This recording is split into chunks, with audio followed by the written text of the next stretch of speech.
Hey fellow babies, welcome back to Pachter Factor on SIFTD.net. We're on our last legs. SIFTD needs your help. Shane is not going to keep the site going if he doesn't get some more subs, and I'm talking about like 1,000 of them.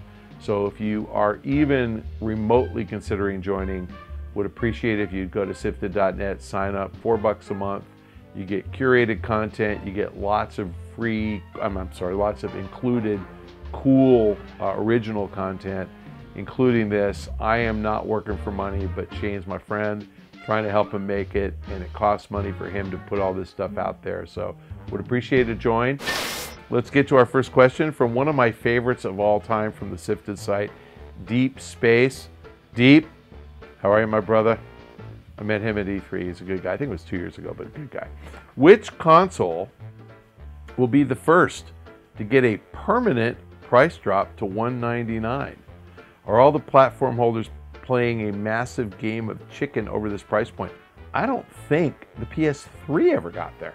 Every time you thought you were going to get there, they made the hard drive bigger. So we went from 60 gigs or something to 250 or 240, I think it actually was, to half a terabyte to a terabyte to 2 terabytes. So they kept giving you more and more and more, and they just refused to drop the price point. So I think your name is Jesse, but really great question. I don't know if they're going to play the same game of chicken that way. Storage costs nothing. The days of them giving you more terabytes and keeping the price at $299 are over. You're going to get to $249 as a standard price. I'd say this holiday PS4 in front of the Xbox One X launch. The Xbox One S, I think, is still nominally $299, but frequently at $249. So the answer is next year, not this year. The answer is they're going to keep playing with this because a bundle costs them very little. If they bundle software that they own, so if the bundle is Halo or Gears of War or Forza or Uncharted or Last of Us or whatever the hell else Sony makes, and it's already been out, it doesn't cost them anything. The developers for most of those games are in-house. They don't have to pay any extra royalty on anything. The disc literally costs them $1.50 or $2, and that's it. And if they do it as a digital download, it literally costs them $0 to put it inside the box.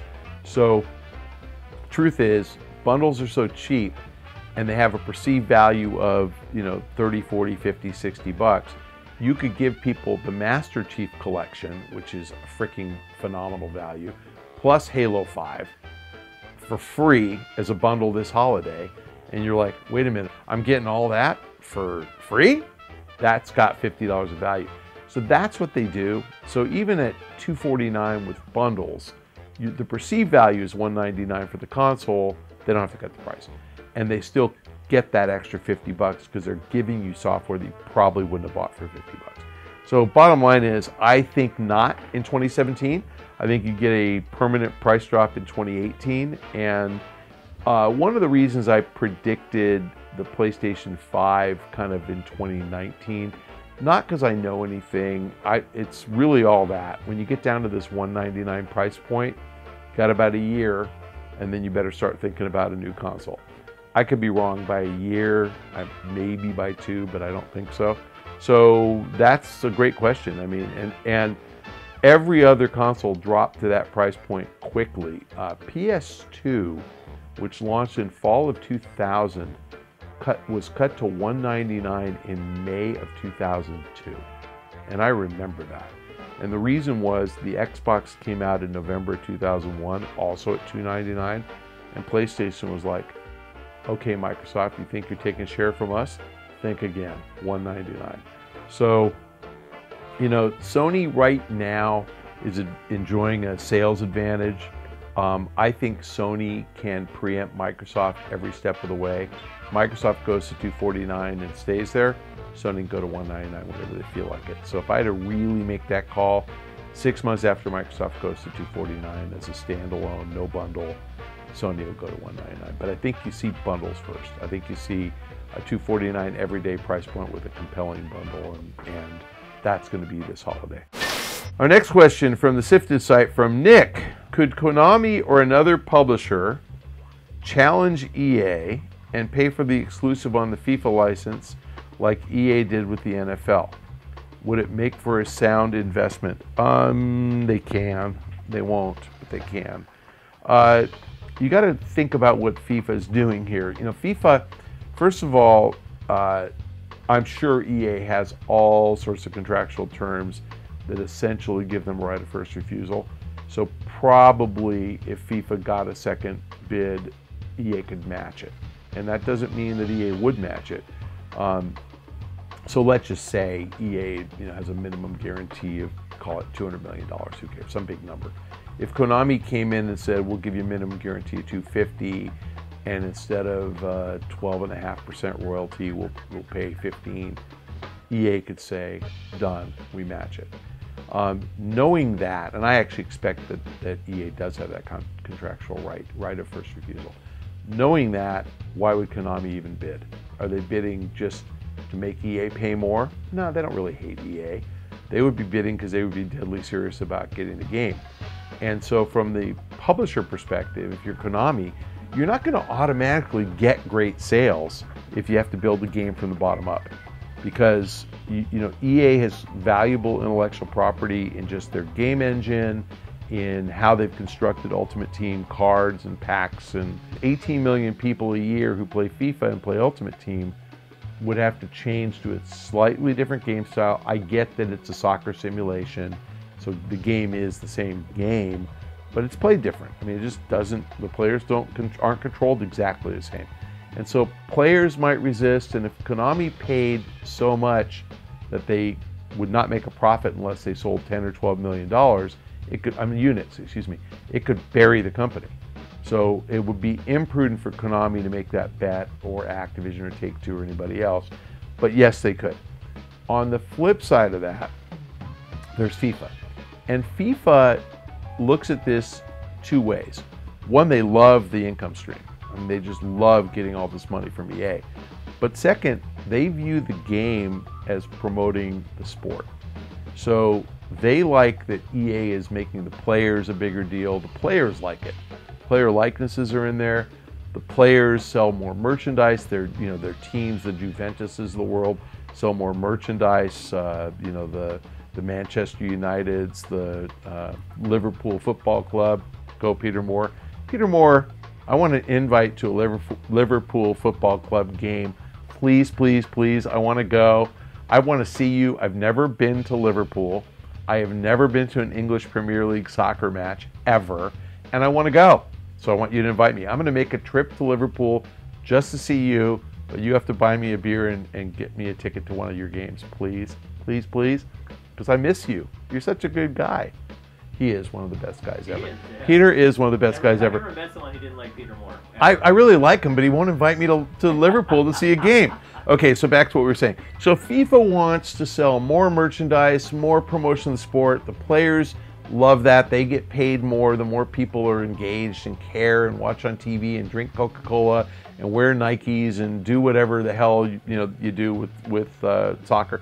So FIFA is very comfortable with how EA executes with the game, with the fans, with keeping people engaged. And I think FIFA would be really reluctant to switch horses. Now, the real risk is, could you do a non-exclusive? And that could come up in a contractual negotiation. So FIFA could say to EA, we're just not going to let you have an exclusive anymore. We're going to let you continue to pay us what you're paying us, or maybe a little less, pay us a couple of percentage points less. And we're going to let Konami make a game too, because that'll promote the game further.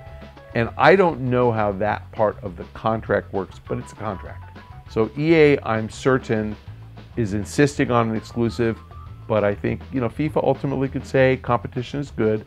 Look at NBA. The NBA lets multiple parties make games, and they think that's the right approach. Major League Baseball for a long time let multiple parties make games.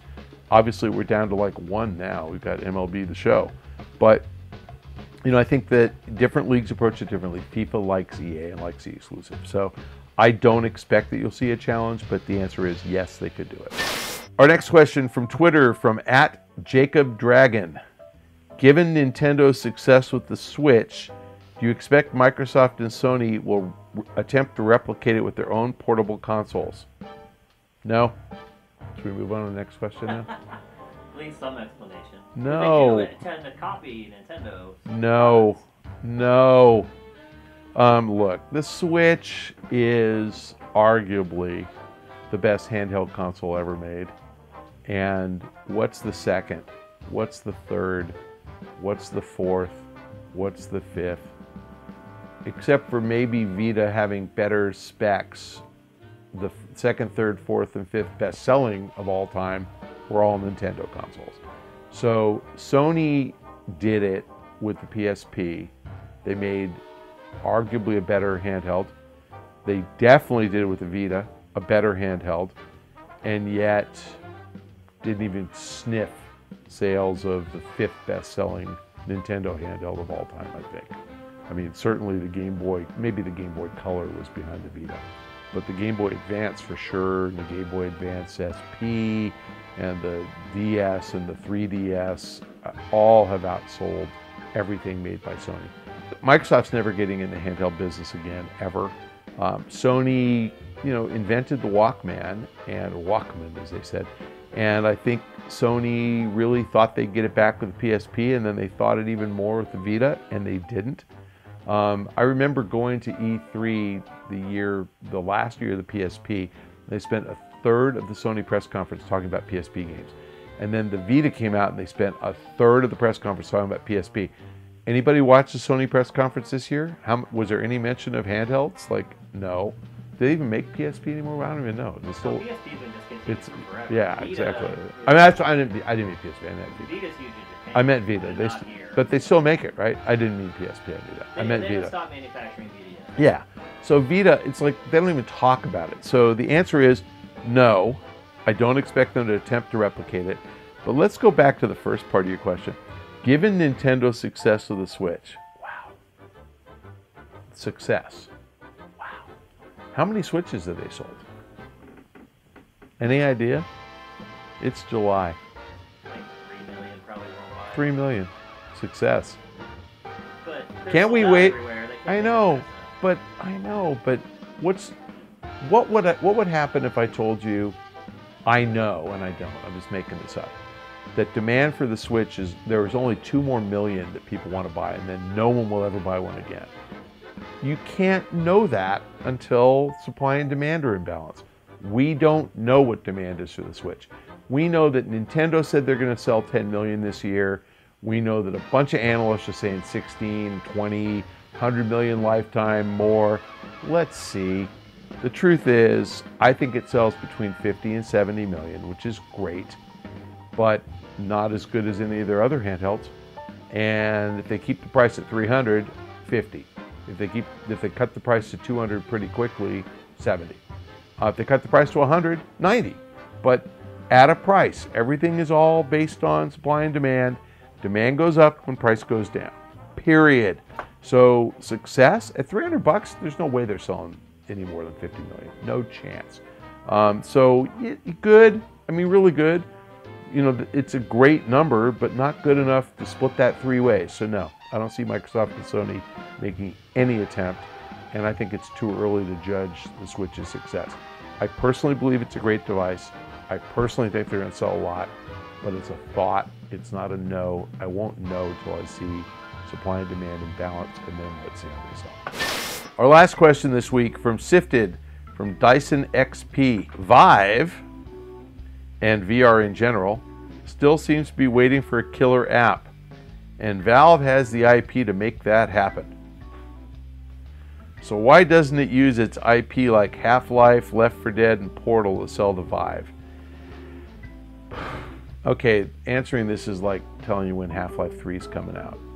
So let me predict right now, Half-Life 3, it's going to be a Vive exclusive. I have no idea what Valve does. I have no clue.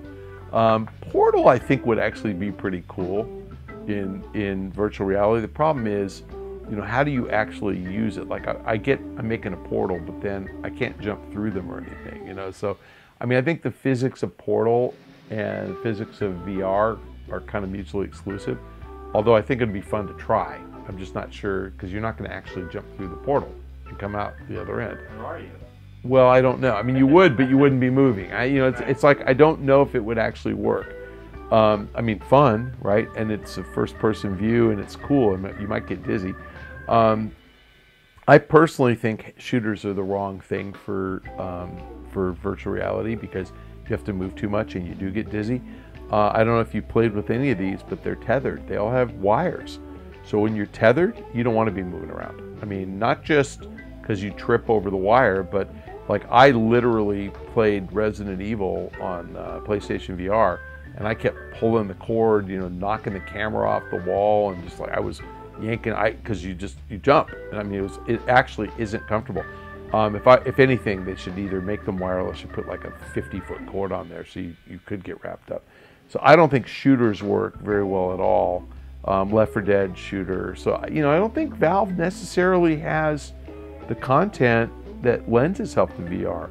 I mean, I could argue maybe a top-down like a Dota 2 where you could make things look super 3D, but then that will work in augmented reality too, but that would be fun. I mean, I could see stuff like that.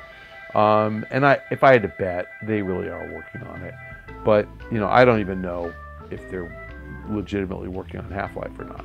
I don't even know what's left there. It's like they have kind of morphed into a Dota 2 Counter-Strike Go company now. And it's like, that's what they're doing. And God bless them, it's working. I mean, they kick ass. But I don't know that they care enough about VR to accelerate production of Half-Life, for example, to sell it. I always thought that Half-Life would be the killer app for the Steam box. Like, I thought they were going to release Half-Life and say, if you want to play it, you got to buy a Steam box. And a lot of you nutcases would have spent $500 and bought a Steam box to play Half-Life. So that didn't happen. That's theirs. Live is not theirs. If they didn't push Half-Life out to support Steam box, don't count on supporting Live with that. I mean, maybe eventually, when it comes out, I'm sure that they will consider doing it on multiple platforms like VR, but no, I don't think that's going to happen. Hope that was responsive. I'm not really sure what the answer is. Thank you very much once again for joining what might be our next to last episode of Pachter Factor, or 2 from the end. We're trying hard to keep Shane, eating. I mean, you should see him. He's wasted away to almost nothing. The site needs your support. So if you're not a SIFTD member, please, please, please consider spending $4 a month and joining. If you choose not to, can't afford to, or just don't like us very much, and you're watching on YouTube, then the price for watching is a Twitter follow at Michael Pachter. Appreciate the follow. If you don't pay for SIFTD though, you can't criticize me on Twitter. You have to just accept everything I say is genius. Thanks for joining, fellow babies. We'll see you next week for one of our last couple of shows. Bye.